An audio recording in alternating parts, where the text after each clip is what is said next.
Ladies and gentlemen, boys and girls, welcome back to the Real Talk Mic Drop. And could you please do the favors? Absolutely.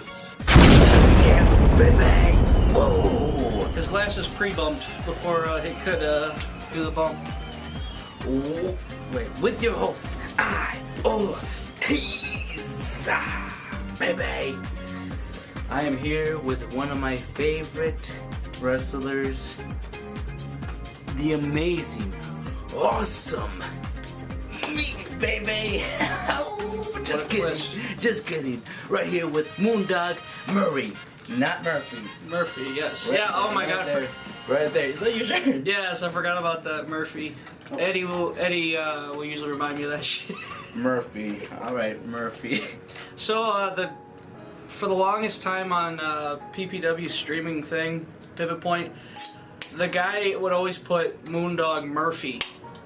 And it was a couple weeks before finally, I think I said something to Chase, like, why is my name Murphy? It's Murray. I think eventually got fixed, and I didn't see it being Murphy for the rest of the time I was there, but I thought it was hilarious. Like, what the fuck? I wish that happened to me with Ortiz. Oh.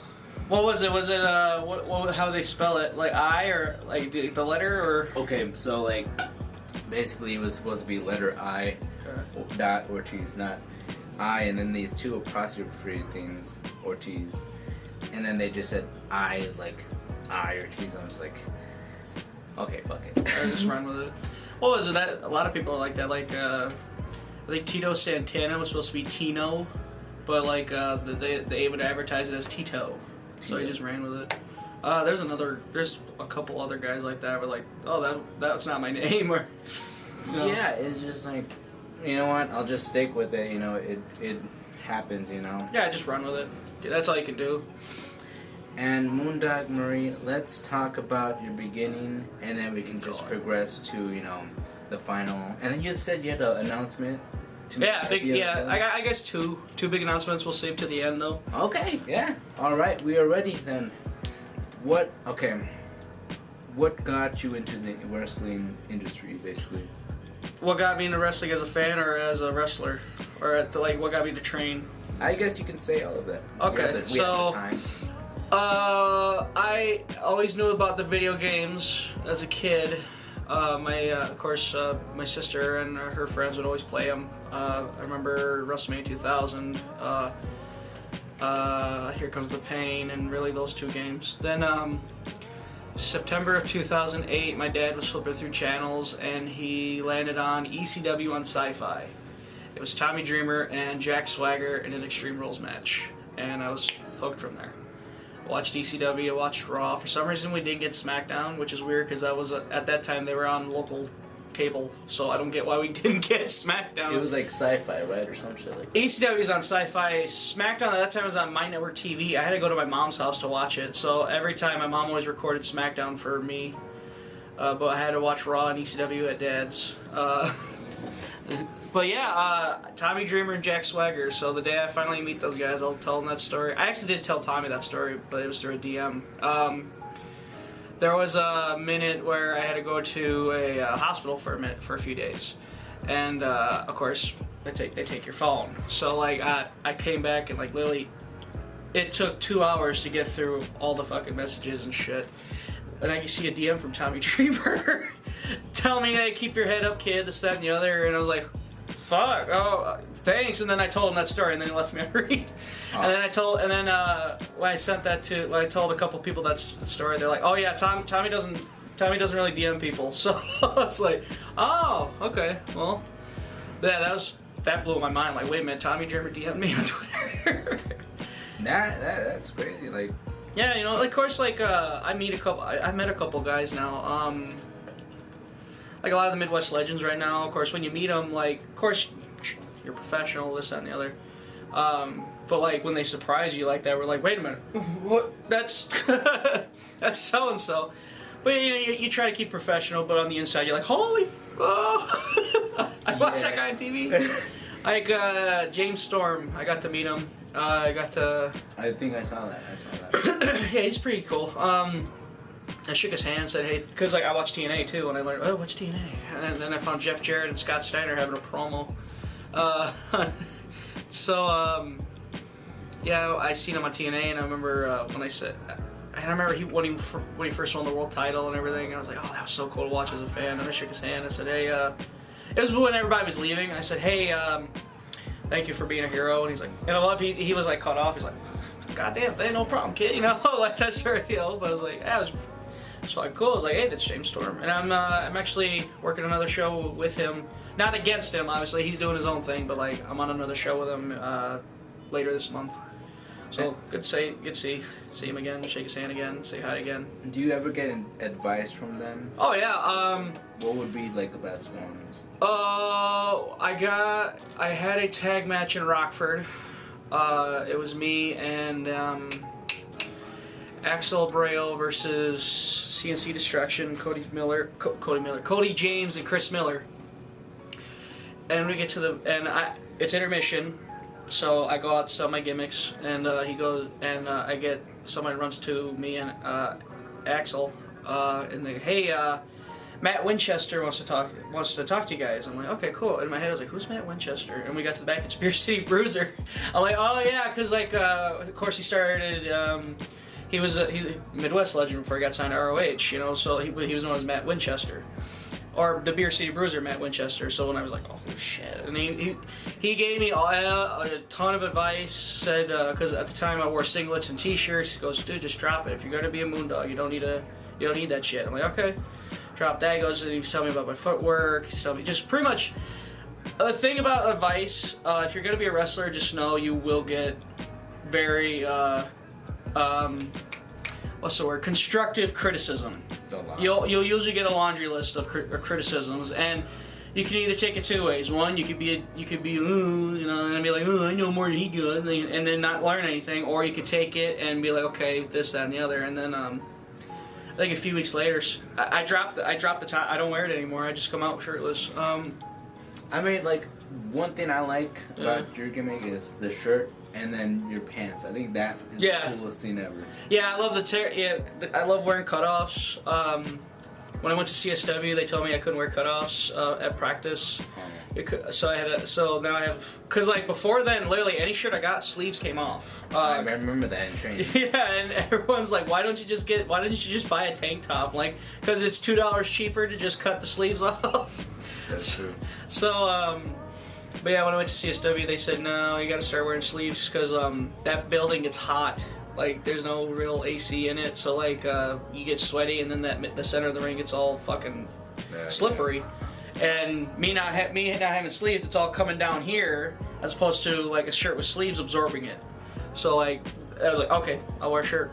So now I have too many shirts with sleeves on, and it drives me insane, because when it's like 102 degrees, I don't want to wear any of those. I want to wear my cutoffs, but yeah, but Beer City Bruiser, yeah, like he gave me all this, gave me advice, and I was like, okay, and I know I'm trying to do everything he said to the best of my abilities. Yeah, I checked my look. I got rid of the singlet. I got rid of the shirt, and such. So now I look more like a Moondog. But yeah, and I remember this guy named Fletch Malone was in the locker room, and he's worked with Beer City Bruiser plenty of times. He goes, you know, he's like, you're taking his advice, and I really respect you for that. I was like, thanks. I'm like, hey man, thank you, I appreciate that, because I like Fletch. He's a cool guy. He's the vape god. So like, he comes out, I love his entrance. He comes out, you see this cloud of smoke, and like his music is great too. He's a really cool like character worker, like really fun to look at and such. But oh yeah, so circling back, so I think by 16, 17, as soon as I first discovered wrestling, I wanted to be a wrestler, but like by 16, 17, I'm like, there's no way. I didn't do sports, I wasn't athletic, I just didn't do any of that shit. I was like, no, I'm just gonna be a fan. And I was a fan for years, and I'm still a fan, but like, COVID happened. We were all in our houses for 2 months. Most of us, anyway. I was, because I'm a hairstylist, and that's not considered essential. So at that point, I was like almost 300 pounds. I drank every day. I fucking ate like shit every day. Then like I just had this epiphany where I'm like, because like for years I always got ads for POW and Premier Pro Wrestling. So I ended up finally saying, let's give it a shot, and if it doesn't work out, it doesn't work out. You know, I don't want to be 50 years old wondering, oh, what if I tried? And such. Because, like, there's some older guys right now I know that got in, like, way late. You know, like, some got in when they were 30, some got in when they were 40. Yeah, Diamond Dallas Page, right? DDP, Uncle Nate got in when he's later in his 30s. Eric Schultz is 30. This guy named Chris P. Bacon out in the Michigan area. I think I know. Really? That's awesome. I've heard of it. Cool guy. Cool guy. He got in when he was like, I think late 30s, early 40s. So like, but I, you know, nothing against those guys, and like I'm glad they're doing it, but like I didn't want to be one of those guys, or I didn't want to be like 50, because if I was 50 by that point, why would I even get in? Cause like, yeah. And I think wrestling saved me, saved my life, only because it got me to work out, it got me to lose the weight. I dropped all the way down to 215.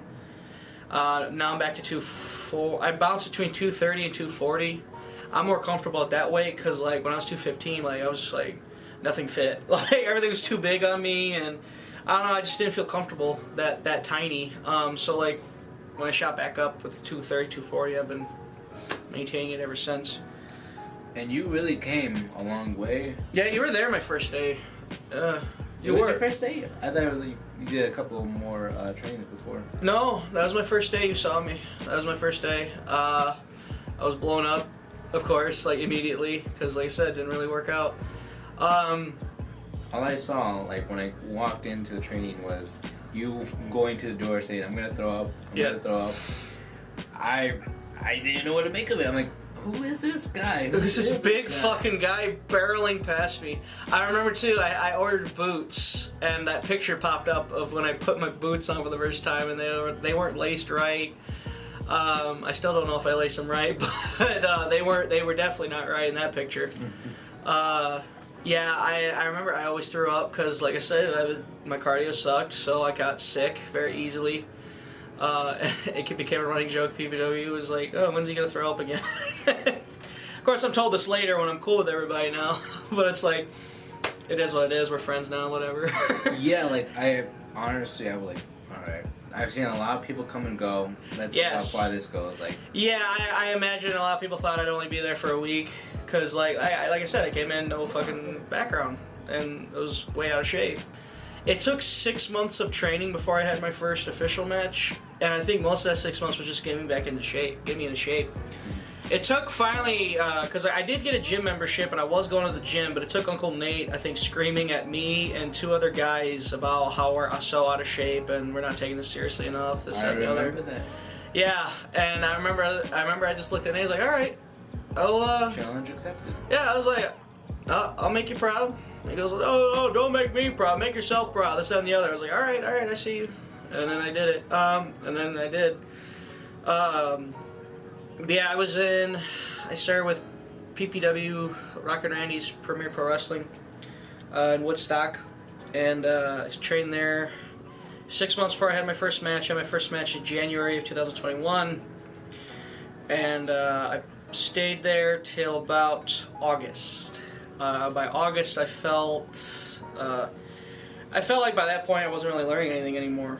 So like, and what I mean by that is, there was like 2 months where it seemed like I would just, cause like I'm new, I'm still green, but like this point I was like brand new, and like I felt like I was messing everything up, and I was.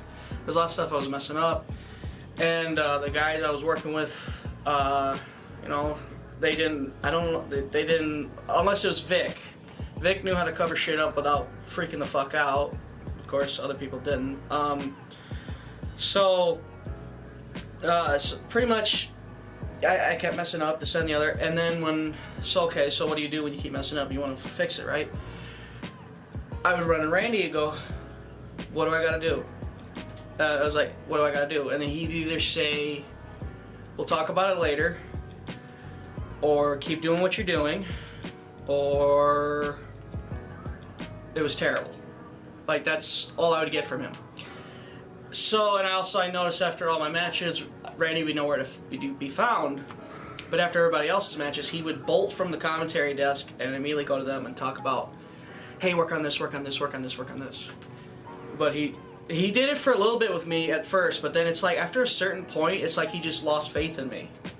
And I was like, what do I do? I was like, I can't. It's because like you'd go into practice and we do these cardio drills, we work a practice match, but I didn't feel like I was learning anything. Another problem was, so the best thing about PPW was it's weekly. So you had a match every week. So like my match, the amount of matches I've had is a lot more than, say, someone who started at CSW. There's guys who have been in as long as me who have only had like 30, 40 matches. I'm up to 78 as of this recording because of PPW. Because I think my first 30 matches were with PPW, and then 30 or 40. I wish I brought the book with me, but you got a book? Yeah, I write all my matches down because Chris Jericho was like, oh yeah, I wrote all my matches down, and like, it's funny because like Jericho was like, I think he said like, oh, don't write shit down, like, you know, that whole like, oh, don't be a mark kind of thing. Now you hear about these veterans kicking themselves in the ass after Jericho put out that book. Go, God, I wish I did that, you know. So I started writing my shit down. But yeah, so I was like, I didn't know, but I was burnt out, and by that point I was like, okay. I was like, I need a break. Like, I was mentally exhausted from wrestling, work, all this other shit. We're still amidst COVID, and everybody's wearing masks, and like, you know, just the stress of everything. So like, I'm like, I need to, and in my head, I'm like, I think it's PPW, but I don't know if it's wrestling in general. So I told Casey James and Rockin' Randy and Vine, I said, listen, I'm leaving. I'm going to take a break and go from there. And then I'll see about coming back. All right, cool. All three of them are cool. All three of them were like, hey, that's cool. I left. A week later, and I realized, okay, I'm not burnt out with wrestling, I'm burnt out with PPW. I will say this, I'm so glad I started with PPW. Because PPW is built on walk and talks, which is where you can go in that ring, you can plan on the fly if you have to. Like, say, like, you go, so first, sorry to peel back the curtain too far, but you plan on a match, right? Perfect example. You plan on a tag match, right? Tag partner who's supposed to take the heat hurts his leg. What do? You gotta just improvise. Exactly. So, because of PPW, and because of working with Vic outside of PPW and mostly Vic, Victor Inestra, because like, I learned quickly every time I'd say Vic, everyone would look at me and go, Vic Capri works with you? He's like, no, Victor Inestra. Like, oh, Victor, okay. I'm like, no. Because everyone suddenly get that jelly look, and they're like, oh, what? I'm like, no, not Vic Capri. Victor Inestra. Inestra, he's great, man. He is great. And I've seen, there's a guy named Mario Pardua. He's Polish. We love him to death. They had a practice match, and they called the practice match, and it fucking went out the window. But Inestra was in there, and he just called the whole thing on the fly. And after the match, of course, Steve Boz, our trainer, is like, "Whoa, what the fuck happened?" And then they said, "Oh," and Mario's like, "It all got fucked up." And then he starts pointing at Inestra. He goes, "He is good at calling things." It's like, it's like, I remember this practice match, and Inestra was like, "This match is fucked," and rolls out of the ring, and he's like just catching his breath, letting those two just finish the match. And Bob's like, "What the fuck are you doing? You just watched them win." He's like, "You're not gonna do that on a show, are you?" He's like, No, I'm not." But it was just one of those like little funny stories. But yeah, that's putting over Inestra. He literally, it all went out the window, and he was able to fix a three-way as best as you can, because when a three-way gets fucked, it's fucked. Yeah. Oh, it's terrible. So, yeah, and then the thing about starting PPW, no one knew who I was when I left. So I came in with what I knew, which I didn't know much. They definitely had to train me a lot and get me out of some bad habits I had. How did you like stumble upon CSW? Like, do you do it like right away or? Oh, right away, yeah. So PPW always talked about CSW, and they would just shit on CSW because there's a couple guys who started there, and there were a couple guys that started there and left on bad terms. So, and then of course, you know, Randy has a thing against indies. And he thinks he doesn't consider himself an indie. So guys would want to get booked outside of PPW, and he would like kick them out after a while, or just tell them or make them choose PPW or the indies. And some of them we know picked the indies because they were getting more opportunities and getting their fucking brand out there. So, and I knew there was no chance in hell he was gonna let me do something else and PPW at the same time, because he didn't even let Anestra do that, and Anestra gave him that option. But that's his story to tell. So when so again, starting there, I'm glad I started there because it got me into shape. They taught me how to improv.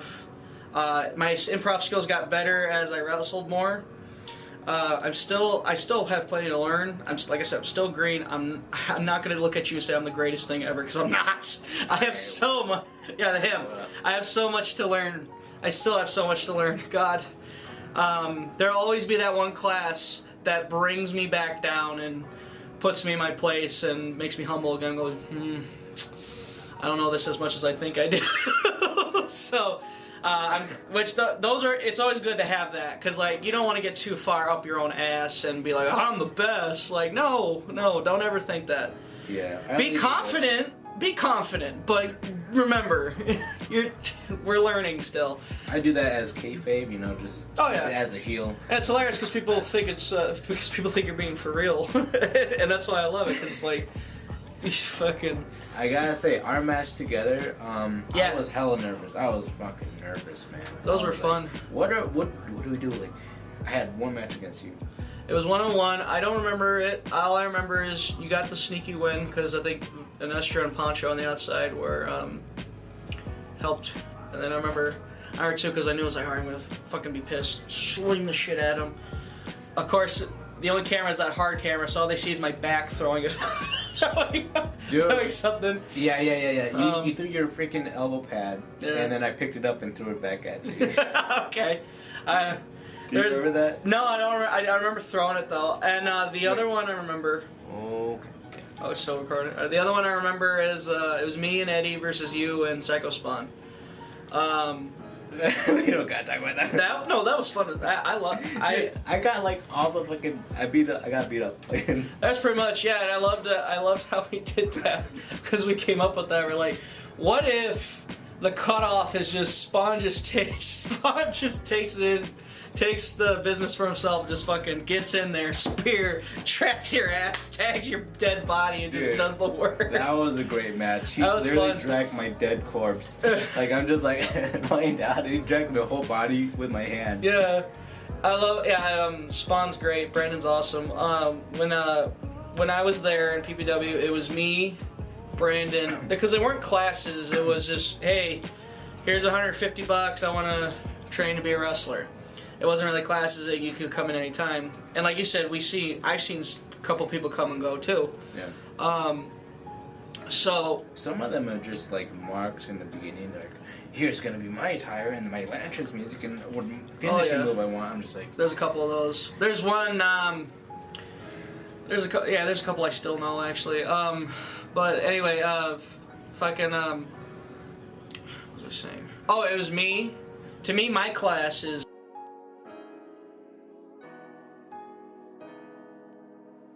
Me, Spawn, and Alejandro, that was my class. Yeah. Okay. So that to me is the class. I'm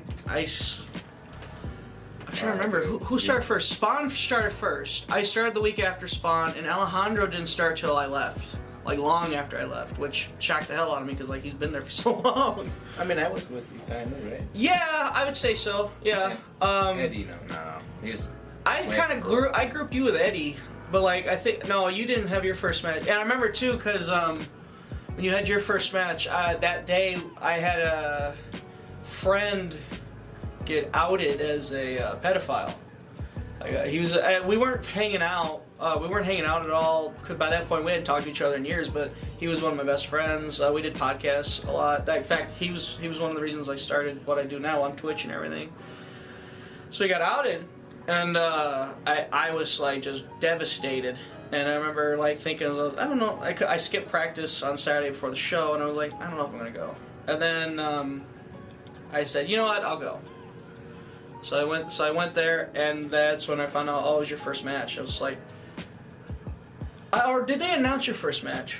I think they announced it like, no, they were like, okay, so I remember talking to Randy, I'm like, I have Saturdays off now. He's like, okay, you can have a match this Saturday. I'm like, fuck. Okay, that's how I learned then, because I knew there was a reason, because like, as soon as your match was done, in which it was fun first match, like, you were Chad, right? Yeah.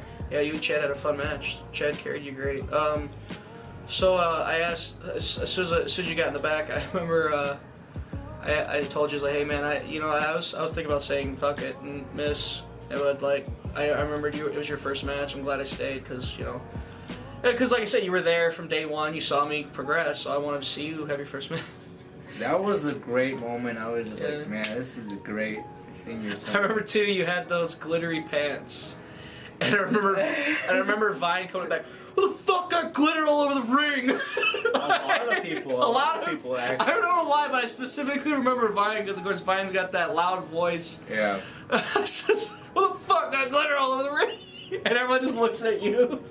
But it's like, I think it was one of those like, did you have to throw them in the wash and then they didn't do that again? Or? Dude, no. I threw them in the wash. I hand washed it. I did every washing you can do. And the glitter still didn't come off, so I'm just like, well, I'm not gonna wrestle these anymore. So wrestle them once. It was hilarious. Who the fuck got glitter all over the ring? But there's that. So finally, yeah. So I guess like, we are going all sorts of different tangents, but like, finally I left. So anyway. Okay. Finally I left. But let me just say one more thing. Back. And I remember going to one of my first shows. Like I went there just as a fan, and I see you win. I think that was your first time winning with Eddie the Bruiser Cruz. Oh, perfect. Okay, perfect segue.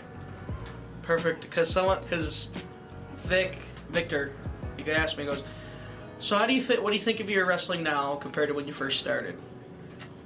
And I remember thinking for a minute, like, I have improved.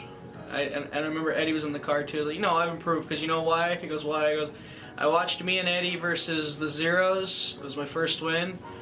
Oh my god, it was bad. I did see some shit. I have been told. I still get told, dude, lay your stuff in more.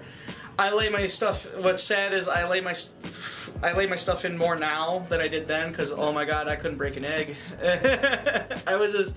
I don't know. I was afraid to hit people. Now it's like, I was just like, all right, try to hit him. Try to hit him. Hit him safely, of course. Don't just kill him.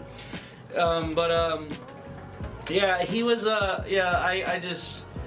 looked at that and I watched. It was my match with Anakin. Not the main event one, the first one. I watched that back and went, oh yeah, wow, yeah, there's a difference there. I definitely improved. Also helps. Boz at CSW, they have the hit hard in safe places mantra. So like, and Boz will even be like, come on, man, lay it in. Yeah. It's just so. It's So I eventually. So there was that match. So there was that.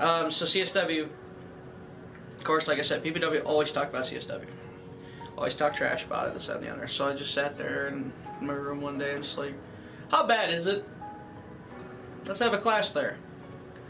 And I remember I got in contact with Boz, told him about it, and he goes, okay. And Boz cut my tuition in half because he said, all right, well, you already trained a good year, or so. He's like, you already trained, paid full tuition there, so I'll just only charge you half. So like, cool. I got there, had a horrible first day. Horrible. Not because of them, because of me. I wasn't good. You know, like and they just thought, and all of them were like, because like before I showed up, this kid showed up that started at PPW. We called him GS, the garter snake, because like he was this real skinny kid. He'd come in, work, train a bit, get blown up instantly, get upset at himself, and just slither out. So he showed up. He was at CSW my first day, and I remember seeing him go, "Oh God!" Because like I said, so what would happen is he'd make up all these excuses. He would, like I said, slither away, just exit without telling anybody. He was one of those guys. I want my entrance to be like the Ascension and this, that, and the other. And we're just like looking at him like, oh, I hate that shit so much, man. You know, and I mean, I got ahead of myself too. But I just got gear, which all the gear was just my shredded pants. And I said that to Randy, hey, what do you think? He left me on read. And then I think the next class he goes, hey, just slow down. You slow down. Trust me. We'll get you in the ring. You just gotta keep training. I respected that. And there was a couple times like, hey, Randy, what if you did? He's like, no. Don't just keep to yourself. I'm like, all right. So, but like, you get ahead of yourself. But then there's that. It's like you're telling, so my character is gonna be this, that, and the other, and it's like.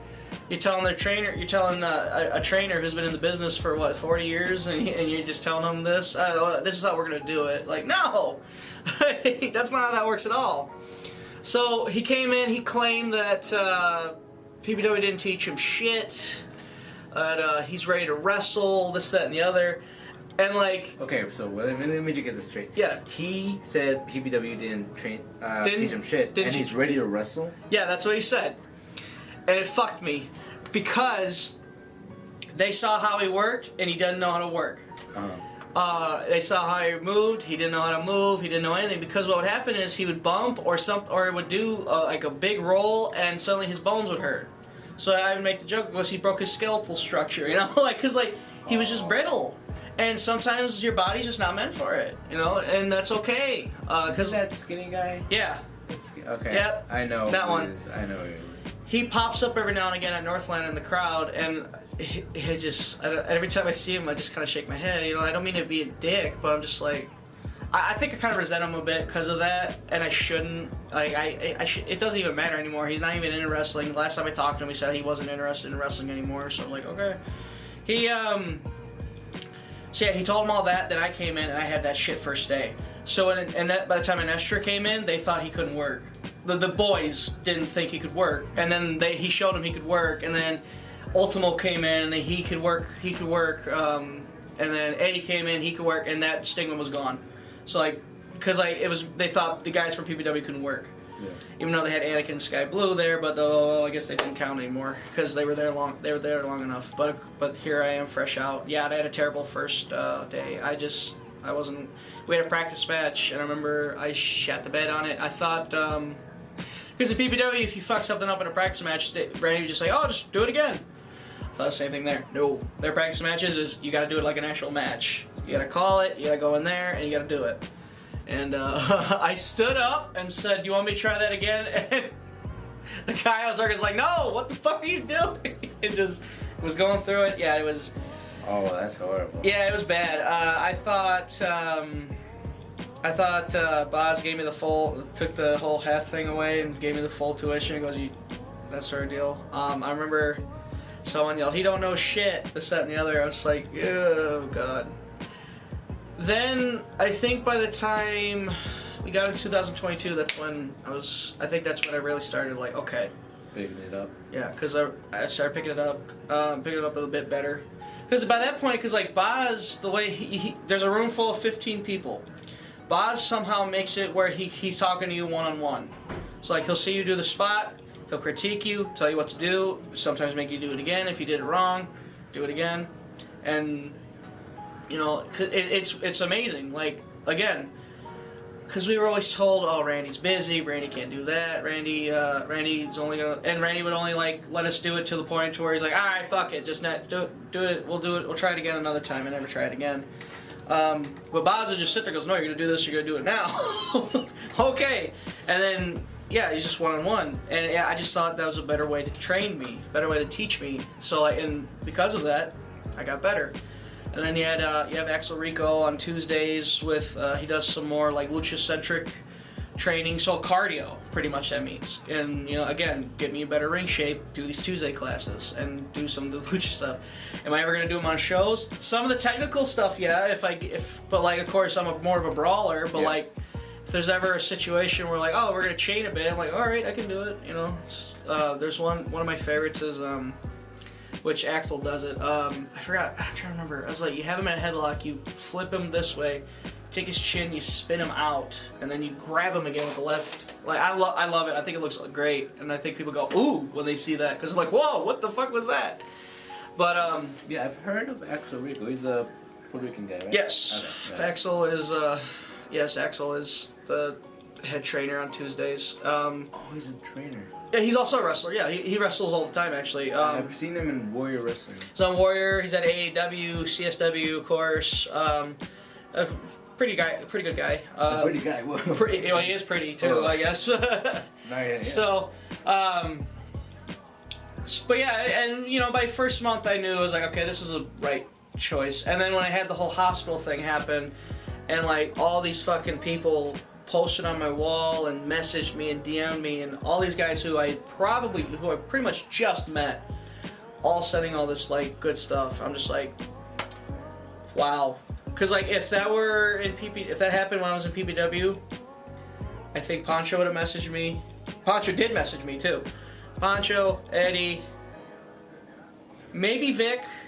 I don't know if me and Vic were close at that time yet though, like we are now. And Estra, by the way. Again, people are gonna be confused. Not Vic, whatever. Capri. Yeah, no, not Capri. I don't know. You might. I don't know if you might have though, but because like at that time we weren't really talking. Like we weren't like not friends. We were acquainted, but like I don't know if we were that close. I never talked to him. Yeah, as I say, I don't think you really talk to people though. So I think really there's those three, like Eddie, Pancho, and Vic, or maybe an Estra. I don't know if anybody else would have, and I don't mean to hurt anybody's feelings. If you would have, then I appreciate you so much. But like I just don't think that's just not how PPW is. Like the roster, it's like. It just feels more cliquey, while like CSW, it's like a family. Yeah, there's cliques. Everybody has cliques. There's a pocket of people that hang out more than they hang out with everybody else. But like not like PPW was. Yeah, I remember I would always like try to make you like not quit because you would like think about quitting. Yeah, especially early on. I was like, dude, I don't know this is for me. And then if it wasn't for you, Eddie, Pancho, and Derek, I don't think especially Derek, Pancho, and Eddie, because there was a minute you weren't there. But yeah, those three especially. And then by the time I started working, I think Lulu started coming in, and I wanted to be there for Lulu. She is so sweet. Oh, a great woman, sweet person. Yeah, and like you really inspired me just to keep on going because like I was small and shit. I was like, man, I'm not cut out for this. I trained longer than most people that got a first match. I'm just like, I don't think I can do it. And then I saw you like you kept on going. It didn't fucking matter. Like yeah, I had to. Yeah. I needed to. My goal was to have a match, and I had a match. And then by then I was like, okay. I saw you in the gym like every day. I'm just like, you know what, Moondog Murray. That. Yeah, I wanted it. And it's like the fact I made it this far always blows my mind. Cause like, how? I never thought I'd make it this far, and it's like. Now it's like I'm getting booked places. I had that San Antonio trip, that Michigan trip, and it's just like they literally. I drove 20 hours to San Antonio, Texas, and got paid for 10 minutes of work. Like it's crazy. How much better can that be? Like that's awesome. Like that's great. And of course, I'm going to remember that forever because the setting, the travel, who I was with, which was Mateo Valentine and Joy Mayberry, two fellow gay wrestlers. Which, another thing was, I left PPW, I think start of 2022. By that point, August, September, October, November, December. Actually, by December, 4 months out. I was 4 months out. Mateo hits me up and goes, hey, you're on the QWI. I was just like, okay, well, what's that? And he goes, well, it's like the LGBT PWI. I was like, what? I think I had like all of like 4 matches. All, like 3 of them were battle royals. 1 was like a singles match, like in the middle of nowhere, Illinois. Like I think it was in Streeter. I think that was like my only fucking one-on-one match. And I get told, hey, by the way, you're on the list with like. There's 4 of us at the time. 4. I called it. What does Mateo call us?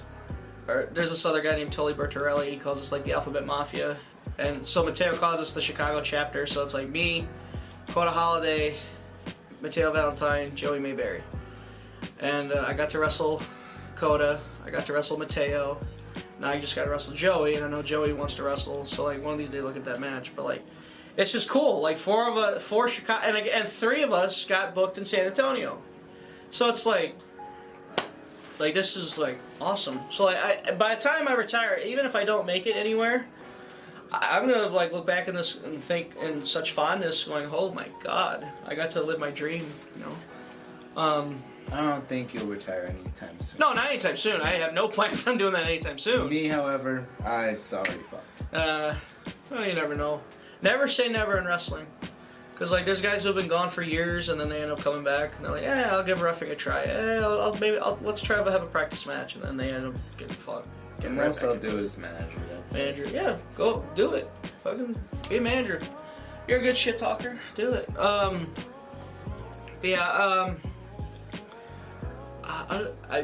pretty much just rambled the whole time. I don't know if there's any other, cause like now since leaving PPW. I had my first, which was a battle royal in August of 2021. So then on, I've had like a lot more matches since then. Like I got to go to Hobart, Indiana to wrestle.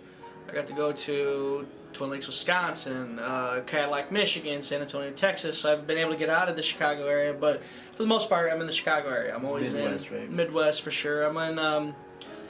Right now, I got 3 home promotions, which is CSW in Franklin Park, Northland in Woodstock, and PPW. well, yeah, and Rockford Damage Inc. in Rockford. Like I consider them because it's my hometown, Rockford. I'm from Belvedere, but that's pretty much. It's like when you say I'm from Chicago when you're from like fucking River Grove, but like it's still Chicago. It's like the same thing with Belvedere. It's still Rockford technically. It's just Hee Haw Rockford. It's all the southern white people go is Belvedere. You know. And you had another battle royal, I think it was this year, with the returning Eddie. How? Yeah. What do you have to say about that? Like, I was so happy. Eddie was so down on his luck and didn't think he could do it. But like literally, me and Nestra and even Pancho would be like, Eddie, when you coming back? When you coming back? And I'd be like, Eddie would be like 3 months. You know how Eddie is. Oh yeah, 3 months. And Pancho's like, Eddie, you said that 6 months ago. Oh shit, I did. So barely Thursday, man. He posts a video saying, I don't know if I'm interested in getting back to wrestling. I'm not focused on that. And then literally like that same day, he decides he's getting back into wrestling. So I remember that. I'm just saying that. So he came to CSW. Great first day. I nearly cried because I saw Eddie pick it right back up as if he never left. Like it was great, and then he was in that battle royal, and I grabbed Eddie, and it was and Eddie. You took him out. Yes, Eddie. It was Eddie's first match, and I told Eddie, he's like, Eddie, stick with me, only because the thing about CSW battle royals is to get on the, you have to pay a lot of dues, and you got to pay a lot of dues to get on CSW. You got to like really like get good in a way to get on CSW. Because it's a place that everybody wants to be on, is that promotion. Like, people outside of Illinois want to be at CSW. Hornswoggle, when he did that show in March, said CSW was one of his bucket lists. So it's a promotion people want to go to. So 9 times out of 10 you get the CSW Academy, which is most of us. But then you get some guys from Indiana, some guys from Black and Brave in Iowa, that want to get on the card. Well, we can't get you on the card, but set up the ring, help us set up the fucking building, and you're in this battle royal. And then once a month, and then before the battle royal, they started doing this recently where they take 2 guys who are normally in battle royals and put them in a singles match or a tag match. I was in one recently against Stu Montgomery. I haven't seen it since. I have not seen it since we worked it, and I really want to watch it back because like we got a lot of advice of what to and what not to do. I still haven't seen it, but I want to see it so bad. Then after that, it was back to the battle royal. It was another 2 guys' turn to have a match, that sort of deal. It's nothing is given to you in this business. Nothing is given to you. You earn it, and that's what I love about it. And I kind of have that like laugh when like someone is like pissing and moaning about shit and like about I want this, I want that, but it's like you gotta take it, you gotta earn it. Like so, I don't want anything given to me. I want to earn it. You know, because like a lot of the shows I'm wrestling at now, I wasn't even booked there. I would like Damage. I was there to help set up the ring. I remember that. Yeah, and they're like, and Jimmy Blaze is like, you got your gear? Yeah, okay. We're gonna put you in a tag match. I'm like, okay, sweet. I was like, hell yeah. And I remember my mom was coming, but like I told my mom, I was like, Mom, I don't think I'm booked, but if you want to come, and she's like, I want to come anyway, support the promotion. That's what I love about my mom. She always pays for a ticket.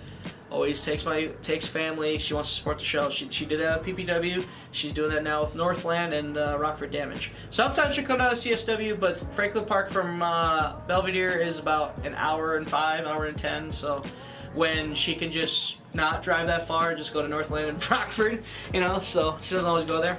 But yeah, I was there to set. This happened with Damage. Happened with. CTW in Indiana, happened with that one promotion out in Streeter, happened with Northland, because Northland, I ran a guy's gimmick table, and that was actually Inestra's first match outside PPW was against me, and both of us had a lot to work on. Me especially. Inestra though, I knew Inestra would just get it like right away. Oh, okay, he was fine. You know, he'd get it. Me though, I was like, it's like, okay, here we go. And that was actually the last match I worked without a shirt for the longest time until recently. I don't know what it was.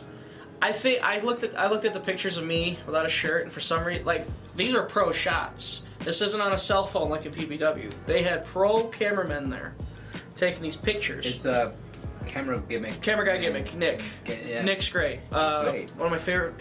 Nick, Mike Bear, and there was this guy from it named JPEG Josh. Those 3, I love their camera work. They're just awesome. And then Jamie Salmons. He takes pictures and he edits them and like puts these cool little backgrounds behind them and like he'll send them to me. Like they're really cool. Those 4 are great. Yeah, I don't know why, I just didn't like how I looked. So I'm like, okay, I'm gonna start wearing a singlet, and then I'm gonna start wearing a shirt over it. So, and you know, the look was fine until finally someone said the look wasn't fine, and that's all it took for me to ditch it and just ditch the shirt, ditch the singlet. I took that picture of the singlets in the garbage, which of course after I took that picture, I took them out of the garbage. It was like Spider-Man. Yeah, exactly. I still wear them underneath, so I wear them like. You'll see them like still like hiked up, so that way my ass crack doesn't come out during my match, you know. Because like when you're wearing torn up jeans, that shit tears. Yeah. I remember at POW, when I got booked at POW, that was another promotion. I wasn't booked. I was just helping with the ring, and I got a battle royal out of it, and I got to be involved in this segment where I got knocked out. So I remember Vic Capri's right here, and we're having to hold him back. I remember I stepped forward. Right up my ass. And like, thankfully I was wearing underwear, but like, I remember I stepped forward. I'm like, oh man, there goes those pants. Yeah, it sucks. So you go through the pants. I have one pair that I wear religiously, and thankfully they have not betrayed me yet. I did see, like, I think you took a picture of those pants, did you? Yeah, the ones that ripped. Dude, they were fucking horrible. They were fucked. Yeah.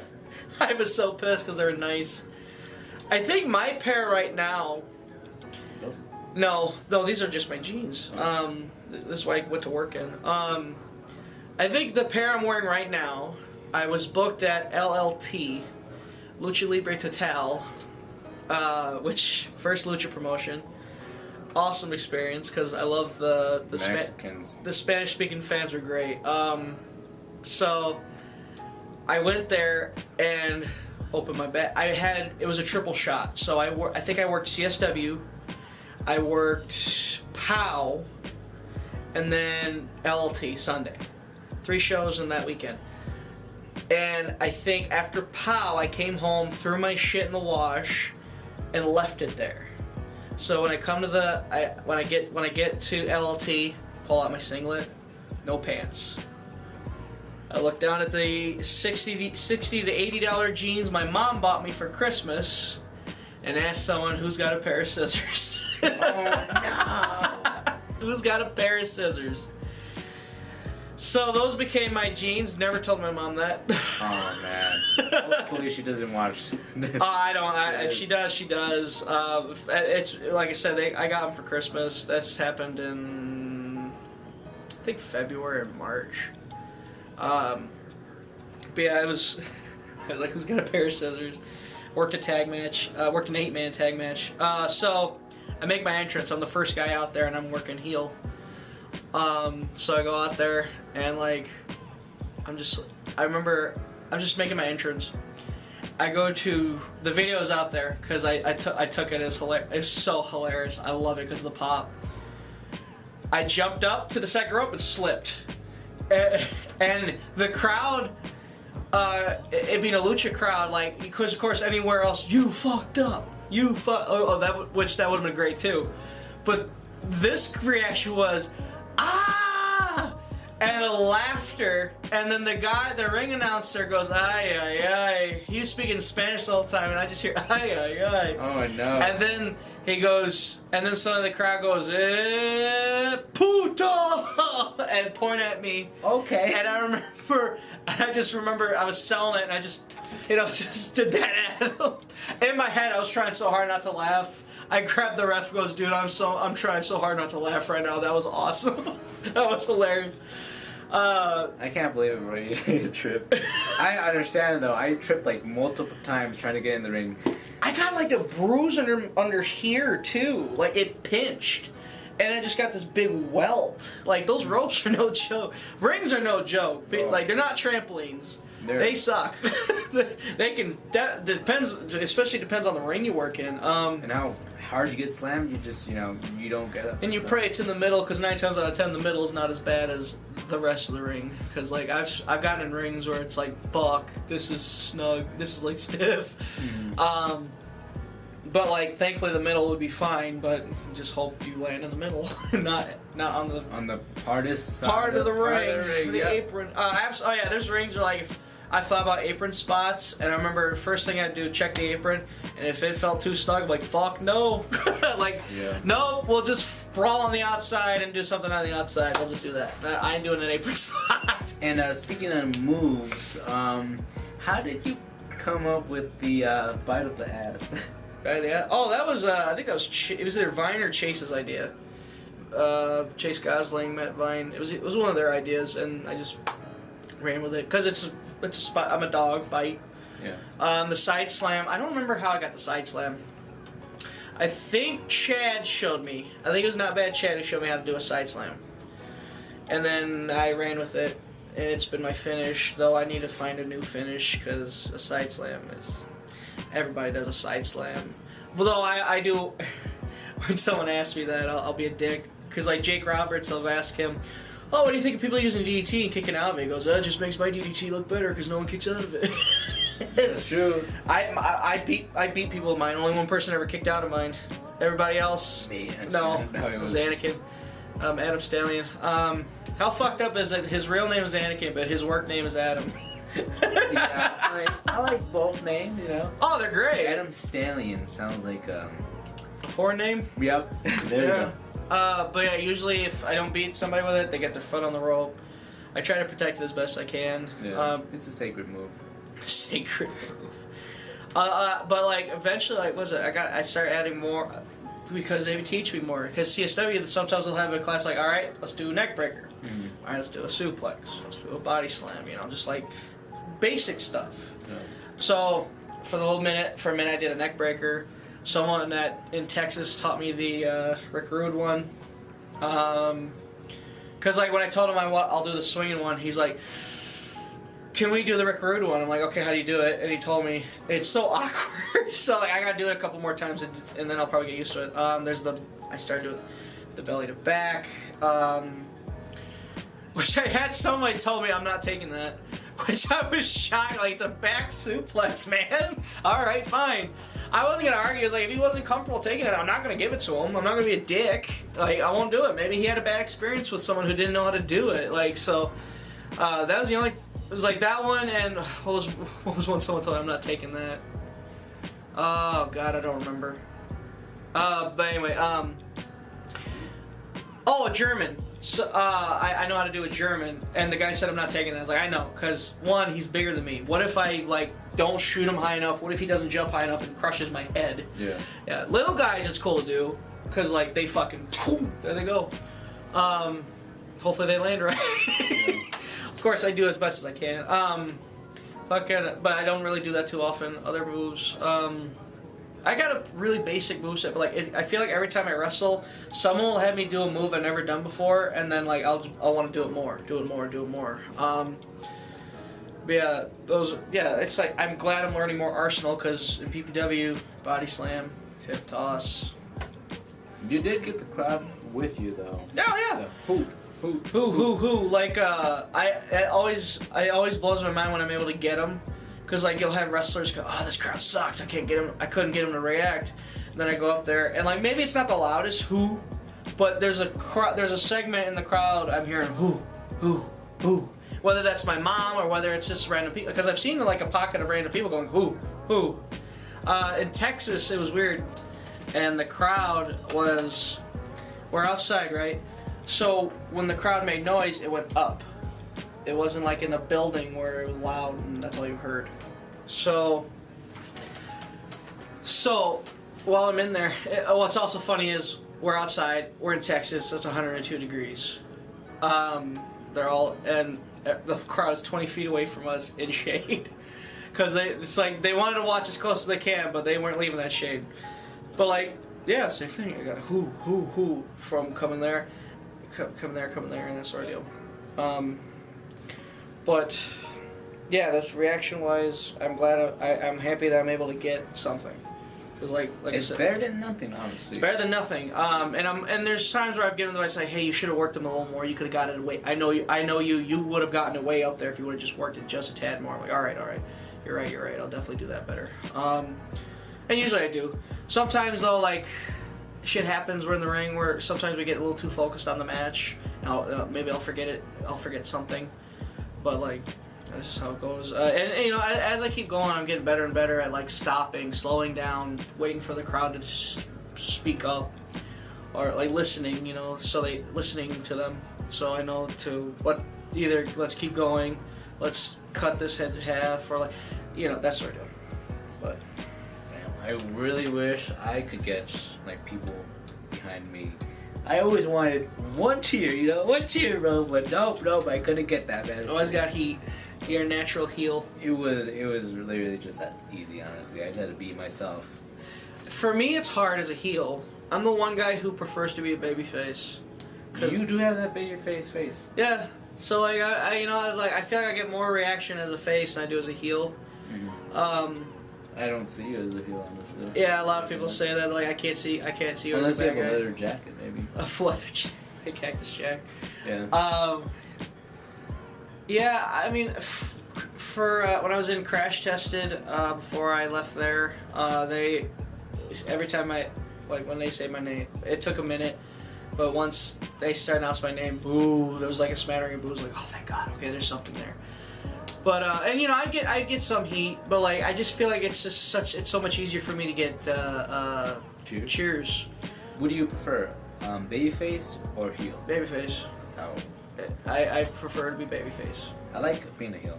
If being heel's fun, it's fun, especially when you get into that heat. You're like, all right, let's fuck with people. But like, I don't know. There's something about coming out there, slapping hands, and be like, yeah, like and especially if you've been there for a while and they know who you are. Something about, especially when you hit that comeback. And they react. It's like, yes. Yeah, baby. Can't relate, bro. I know. But there's something about it where I'm like it just like you get adrenaline, like that sort of, and like after the match you're all like you feel like, they know when when I've at least think I did a good job. When I go in the back, I can't stop smiling. I'm like so happy. I'll be like super happy, like yeah.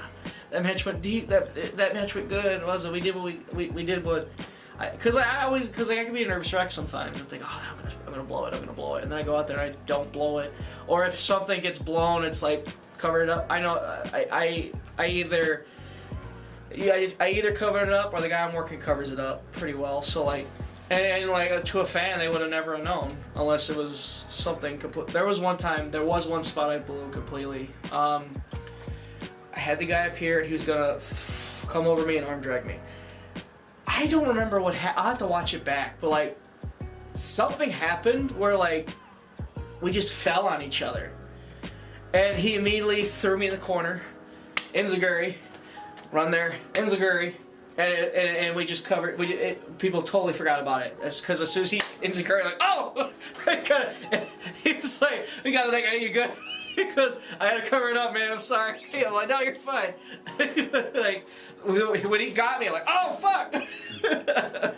I love those moments. Like people get so pissed when like you get like a wild punch or something.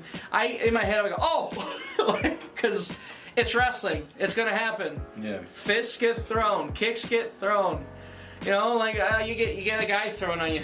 Sometimes. I got punched accidentally. I'm just like, oh, whoa, what the hell? Especially if you're a heel, you can be like, whoa, ref, back him up. Yeah. It's cool. You know, it just happens, you know, and I just laugh about it because I'm like, fuck. It's like, damn, dude, you got me right here. Unless, like, there was only one time I ever got pissed, and dude hit me in the back of the head, and I was like, and like literally, he does all this, and he still somehow manages to hit me in the back of the head. I were like, yeah, pretty much. He threw a forearm right in the back of my head. So I just, it was during a drill. It wasn't on a show because like I yelled "motherfucker" as loud as I could when he hit me in the back of the head. I remember I picked him up because like it was one of those like spot drills where like do this. Like it was like one of those like we were doing a drill where it was like a finish. Yeah. Give us a finish. Give us something after the comeback. Give us that span. Hits me in the head, back of the head, like, motherfucker, picks me up, I reverse him, Irish whip him. I remember I picked his ass up and slammed him, and when I slammed him down, I'm like, oh no, is he okay? And you good? He goes, yeah, I'm fine. I'm like, because I was so pissed, I didn't know if I hit him hard. I was worried, because I felt bad immediately as soon as I slammed him, I'm like, you good? Yeah, oh, thank God. I remember I kept it, you good? He goes, yes, I'm fine. I'm like, okay. But I told him, I was like, listen, dude, you hit me in the back of the fucking head. And he's like, oh, I'm sorry. I'm like, it's like, Jesus, dude. I'm like, but, yeah, that was really the only ever time I ever got pissed when, like, someone, like, fucked up like that. But, like, other than that, it's usually me. I'm just, when someone gets fucked up and I know it's my bad or I know I could have done better, I'm put my hand like, yeah, sorry. I'll probably do it better next time, you know, sure do. You know, I had a couple of questions from Facebook. You know. Okay. All right, let's go with the easy ones first. I remember Pancho said, "Would you bite his ass again?" Of course. Okay, that's your answer, Pancho. He also asked if you would fight Pancho again. Of course. Okay, there we have it. You happy, Pancho? My last PPW match was against Pancho. There's a guy, Chris Miller. His gimmick is the career killer. Their career killer. Pancho is the real career killer. Pancho, but before I met Miller, we called Pancho the career killer because before it was my last match was with Pancho. I think Eddie's right. Eddie's last match was with Pancho. Your last appearance was with Pancho. Oh, yeah. And Nestra's last appearance was teaming with Pancho. Before ROZ, Adam came back to PPW. He hurt his knee. Oh, yeah. His last match was with Pancho. Well, of course he's back now, but like we were just like, Pancho, what the fuck are you doing? Pancho is the gate, the forbidden door to CSW or something. I don't know. Or not like that, or just they just leave PPW. It's like there's something about Pancho and his wrestling. But no, Pancho's great. I love Pancho to death. I definitely want to wrestle him again because like me now compared to me then is a much different me, and I feel like I can actually contribute to the match and come up with fun ideas, and us meld together because we clicked personally, so we could click in that ring, and we did for him from the standpoint of him carrying me. Him and Vic, Chase, they could bring the best match out of me. Vic and Pancho especially, because like me and Nestra now at CSW, every time we practice together, he always brings something out of me, or he'll tell me, hey, work on this, or hey, what if you did this? And I'm like, okay, all right. And same with Eddie, I would love to work Eddie someday. Oh, speaking with Eddie, he asked, what are your goals like forward in wrestling or just in life in general? Get further, get better at wrestling. Be a better character, just improve. A lot of people, I think people are going to roll their eyes when I say this. Win a championship. And of course, it's a prop. You don't technically win it. Don't be a mark, that sort of deal. But, like I said, earn it. And all the promotions I work in don't just give their titles to anybody. Yeah. You usually have to earn it. Like guys have been there, guys have been there for a while and that sort of deal. They earn it. Like they could, and that's what I want. I want to earn a title. I don't want to just come in. I don't want to debut with this new promotion and hey, by the way, kid, we're putting the belt on you. Like, whoa, what? That's a pretty. You're gonna like, hold on now. How do we even know I'm gonna? What's your schedule? Am I even booked next month? Like, whoa, slow down here with your belt thing. But no, like, if I went somewhere and if any of the promotions I'm working right now, and if I got told, listen, we're gonna put the belt on you, I'd be like, because that's a big deal. It's a big honor, Jimmy Blaze doesn't put belts on people unless they deserve it. Hades doesn't put belts on people unless they deserve it. Boz doesn't put belts on people unless they deserve it, You don't just get belts. You earn those with your hard work, your training, and they see that, and they acknowledge that. But that's really the two. Get better and earn a title, That's our deal. Those are really my big two goals. And just the fact that I wrestled in Texas and Michigan, and I'm only a year and a half in. Like, fuck. I never expected that, It's really going great with you, and I really love seeing that every time you post something. It's just like, holy moly, I still remember you always wanted to throw up. I'm like, Moondog, diggity dog. He's fucking doing the thing, man. Yeah. And I love it, because like Tim Castle will comment every now and then and go, he's doing it, man. And that sort of deal. Tim Castle. Yeah, Tim Castle. I love Tim. He's another guy I respected a lot because I loved his. Because I love Japanese wrestling. I love how snug. Like I love his style of wrestling. I love his weak chops and his his weak chop. Bull fucking shit. He chopped me in a battle royal. That didn't feel weak at all. I'll tell you firsthand. I experienced that too. Fuck you, weak chops, my ass. Weak chops. Of course, I'm just busting balls, Tim. I'm just kidding. Tim Castle comes through your door in gear, full gear, like kick pads and black trunks. He will destroy me. I wrestled him like Olympic style, bro. That was the worst fucking training ever. I was like, damn, fuck this shit. Oh yeah, he's gonna make it work, and I like that. Cause like I'll get nervous. I don't know if I can do it, and then I get in the ring and I come out like, holy shit, I did it, and And they're always looking at me like I'm fucking crazy. They're like, oh shit, I did it, thank you. And I'm like, yeah, no problem. What the fuck? I would not wrestle with him. I would do. Oh, dude, I would. Because, like, I wrestled, like I said, Drew Montgomery, same style. Mm-hmm. I wrestled Aaron Stone, same style. Like, they're snug as fuck, and they make it look legit, and usually they always whip you good. Yeah, I'm good. Okay.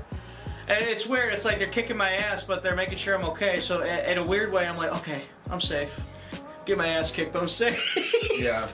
It's a badge of honor just getting chopped and getting that red mark. It's just like, yes. Oh, I always take pictures, especially if it's bad, and I immediately post it on. I always post my titties on fucking Twitter. I'm like, look at him. Look at these chops. At them. Yeah. Any other questions from the lovely Facebook people? Someone said, "Why are you so cool?" Aw. I don't. That was one of my friends, Yasmin. I don't know if I'm cool, but I am. I definitely appreciate being called cool. So thank you. And a question from me. Okay. The glasses. What happened there? I was booked on a LGBT centric show, and it was called NLS. NLS is for everyone, and I wanted a pride look, which I started in PPW, but then I was told to Drop the gimmick. drop it, which I think that was one of my first few like. We might be wanting to leave. Was that I wore a rainbow bandana on my head, rainbow bandana around my neck, and I'm like, what something can I do? And then I've always loved John Lennon's glasses and Ozzy Osbourne's glasses, and I was like, those. And then I love it. As soon as I got them, I'm looking at them. They're red. I'm like, holy fuck, Ivan's got these glasses too. Yeah. I remember that this first thing. It was like, hey, nice glasses. And then Anakin, he wore glasses like these too, but they were black. And Anakin's like, well, you steal my gimmick, brother. But like, of course, he's joking. Yeah, I was just like, Moondog. Like, I wore those glasses first. Yeah. So, anytime I'm in my pride outfit, you think of me? Yes, I do. I wear the bandanas and the glasses. When it's just regular me, it's usually like a skull or a skull bandana, like skeleton bandanas and shit. But when I'm doing the pride look, I do that. I wore them in June. There was because I was wrestling Coda. I wore my pride shit. In fact, you used the photo of it on the Lulu's podcast. It was when I was working at AHW. I told him like, hey, I'm gonna wear this. I'm like, cool. All right, I'm wearing it. So, and I wore it, and I love that look. I love colors. Like I love being colorful. I love the grunge black and like the dark colored pants. I love that look, but I love being colorful occasionally, and it's fun, and I love that look, and that's why. And like since then, I've pretty much worn these glasses and rainbow bandanas like regularly. This one is from Texas though. This bandana is from Buc-ee's. Oh. Anybody down in Texas obviously knows it, or anybody who's visited Texas knows what Buc-ee's. Imagine a Walmart that's a gas station, pretty much. It's ridiculous. Everything down in Texas is huge. Why does Taco Bell need to be 2 stories? Why? Why do you need a 2-story McDonald's? I don't know. Why does a gas station have to be a fucking mini market? I wish they could bring back the fun zone, but that's for another story. Another time. McDonald's. But that's something you always want to represent, right? The gay pride, right? Yeah, because I'm pansexual. Pans.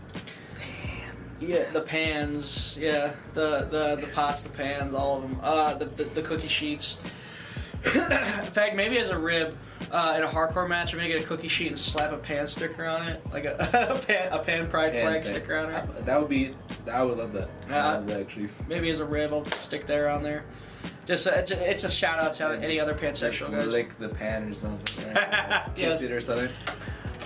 Pretty much what that is you are sexually attracted to anybody regardless of gender. I'm mostly into men, but there's some girls that that just blow me away. I'm like, holy fuck. I'm mostly into personality as well. I've tried Grindr, and Grindr is pretty much for drugs and sex, and I'm just not into either. But I smoke weed, but like I'm just not like into it like that. Like I don't want to just drop. It's 12 at night. Do I really want to drop? Do I really want to get out of bed and go find some ass? Like, if that's you, cool. Fucking go for it. Hoe out. But like me, I can't do it. I can't. I've tried and I have done it a few times, but I'm just like, this isn't for me. No. I understand. Nope, can't do it. So, I'm just more. So that's just pretty much what. For those who don't know what pansexual is. So yeah, I'm pan, and I like wearing the rainbow shit. It's funny though, because I always worry that people are gonna forget that I am. Because like there've been people who didn't know, like me. You. Well, this podcast I just found out. You knew I was gonna get full of shit. I remember Coda Holiday didn't know, which is funny because this guy Austin Adams from AZZ, he knew, and he's. Think of the straightest white guy. Think of Mark Wahlberg, and that's Charlie. But like he's like, I knew. I knew that way before. That's how he talks too. So I was like, yes. And he goes, and Coda's like, oh, I didn't know. How do you know? He's like, I went on his Instagram. Because it's literally in my fucking description. You know, I'm pan, you know.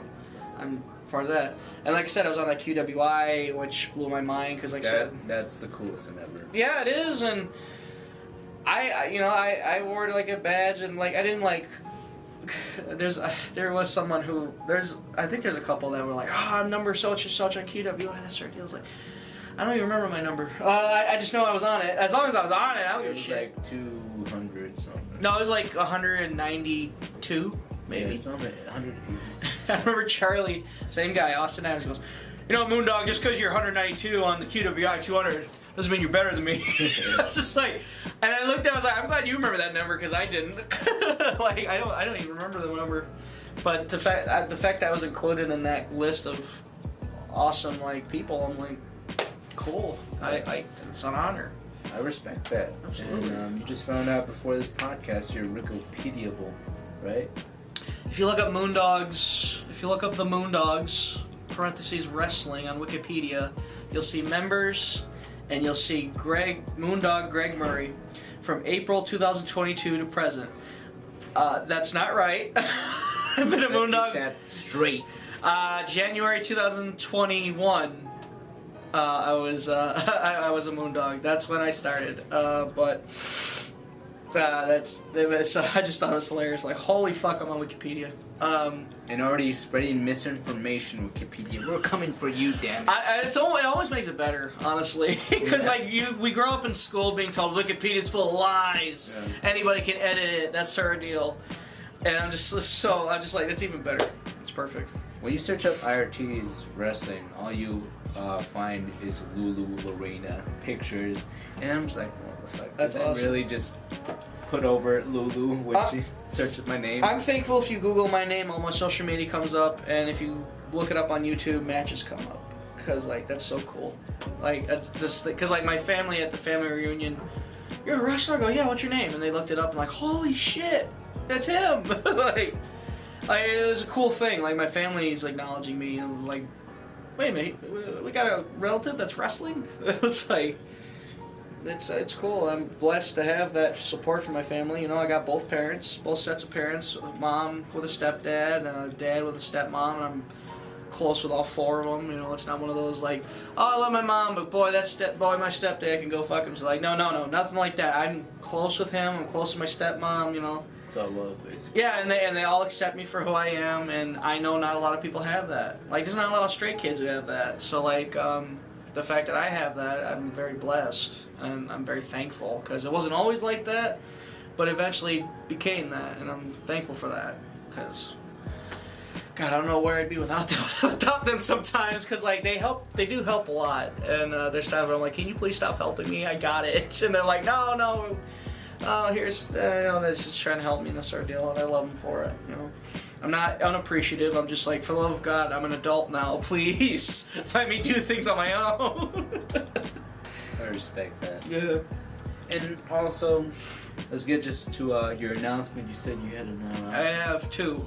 So the first one, I am planning to launch a podcast similar to this. where I talk to wrestlers. Oh, so you steal my glasses. Steal the glasses. And you steal my podcast. Steal the podcast. On my podcast. On the podcast. Blatant steal. Not everything in wrestling is stolen. There's only like 7 original ideas. Everything else is straight up stolen. There's always a guy you can go back to from the fucking 60s. Oh, he was doing that before so-and-so was doing that, and this, that, and the other, and that storyline was done here in bumfuck Indiana back in 2002. Like, everything's stolen. But what's the podcast gonna be called? Journey to the Ring, the podcast. Because of course I had the vlog series Journey to the Ring, which I was trying to bring it back, but I just couldn't. Because like timing wise, I suck at editing. I suck at sitting down to edit. Because 9 times out of 10, I'm always streaming, or I'm always at the gym. I'm always doing something. But so I'm thinking I might continue that as a podcast where I interview people. I don't know if I'll do a video or if I'll just do audio. Do you have the channel? Yeah, the Shellshock Network on YouTube. The Shellshock Network on YouTube for that and other podcasts. Look up Shellshock Network on your favorite listening apps for my other podcasts. Like I got a movie podcast. There's a movie podcast called Mark Cinema. There's oh my god, I'm forgetting my own shit. Fucking holy fuck, I'm forgetting my podcast. I have an action figure podcast. I can't remember the fucking name too. But just look up Shellshock Network, it'll all pop up. There's that. There's the Animations Anonymous, which is me and my buddy talk about animated shit. There's this other. There was a Drunk in Your House, which is us 3 me and 2 other guys getting drunk, talking about wrestling. There hasn't been an episode for that in a while because one of the hosts has a family and he's very busy, so which is fine. Me and the other guy have no family, have no life, so we're just a family of our own. That what I mean. Of course, I just said I had a family. Anyway, there's those. Yeah, Shellshock Network. Shellshock Network VOD on YouTube is my Twitch stream VODs. So if you ever miss a stream and you want to watch it back, there it is on the VOD, on the YouTube channel. So podcast was the first announcement. Yeah. Journey to the Ring, right? Yes, and then my other YouTube channel is, of course, me, Moondog, the Moondog Greg Murray. You can look it up on YouTube, and it'll pop out. I'll leave it in the description below. Oh yeah. So, second announcement. I've had to put a lot of thought into this, and I think I'm gonna have a few vets kind of go, "What are you doing?" I am changing my name, my wrestling name. Oh man. I will no longer be Moondog. I will no. Perfect time. Even my dad mourned in the other room. He's disappointed. I will no longer be Moondog Murray. I will start in January. I will be called. I'll still be Greg Murray, but instead of the Moondog, it's going to be the Dog-Faced Bastard, Greg Murray. Moondog is.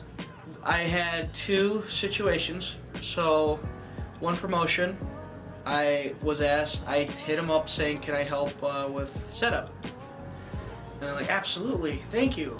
Thank you for hitting me up and suggesting, and not be like, hey, can I have a match? You know, that's our deal. He's like, hey, thank you, I would love to. I think he Googled me and found out who I was, and then he messaged me back and goes, about that, we have enough people, we'll be fine. They have a Moondog up there at that promotion, which is fine.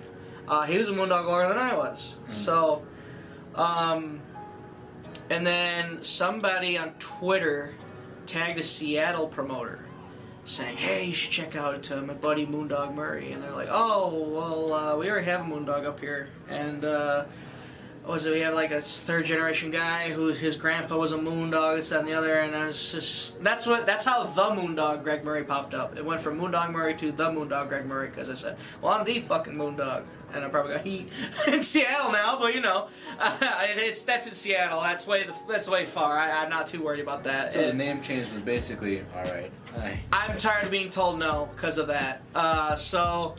If I get told no because my gimmick is too similar, that's perfectly fine, because gimmicks are similar. So Greg, the Dog-Faced Bastard? The Dog-Faced Bastard, Greg Murray. So, Greg Murray. You know, that's just a nickname because, of course, we can't call you that. Oh, the DFB.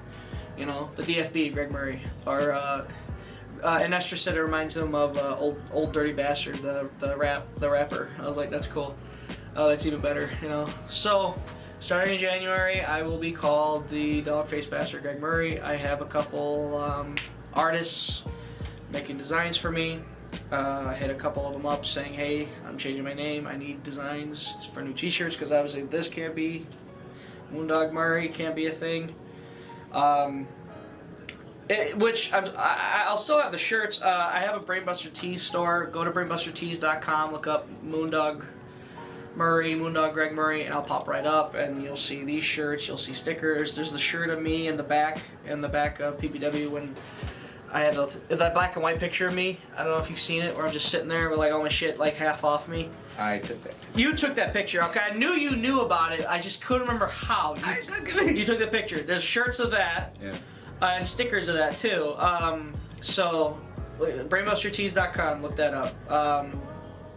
But that's the big those are the two big announcements. I don't know when the podcast is going to start. I'm going to try planning that out. I might record a shit ton of interviews and then have it as a season and just keep going and try to see if that's right. Just do it by seasons as opposed to like, oh, there's gonna be an episode every week. What I could do is just record a shit ton of interviews and post them on in a weekly thing. Excuse me. But those are the big announcements. This is a long podcast, and I know this is much longer than your usual episode, so I apologize for that. But I had a lot of fun just bullshitting. Felt like 30 minutes, but it's probably a good hour and a half. It's an hour and a half. Yeah. Longest podcast actually. So you beat other people. Yeah, you know, and I'm fine with that. You know, like I said, I don't have anything going on tonight, so I could talk for hours and hours about stupid shit, you know. But I know you got, I don't know what you got going on, but I'll definitely halt with the talking. Good background. All right, this has been the Real Talk Mic Drop. Wait.